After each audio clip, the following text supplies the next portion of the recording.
Hello everyone and welcome to the channel. In this video, I will show you exactly how to check recently watched reels on Instagram. By reviewing recently watched reels, you can discover new and interesting content that aligns with their interests. Instagram's algorithm often suggests reels based on a user's previous interactions and viewing history. So first of all, open up the Instagram app.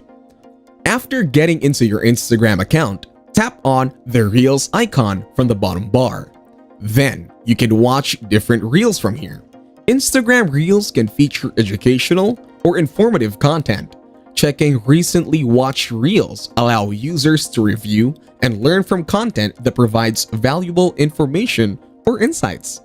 After watching different reels, head to your profile icon from the bottom right corner. Then from here, you need to tap on three lines from the top right corner, and it will take you to the settings and privacy of your account. Now, from settings, tap on the Your Activity option. Then from Your Activity, you will see the interaction block here. So from interactions, tap on the likes option, and you will find all of your liked reels here. You can also sort them by using two different processes. One way is to sort them from newest to oldest or oldest to newest. Or you can go back to your activity, scroll down and tap on Link History. You'll find your link history. Link history means the reels you watched through links on Instagram. If you enjoyed this video, like it and share your comments or questions below.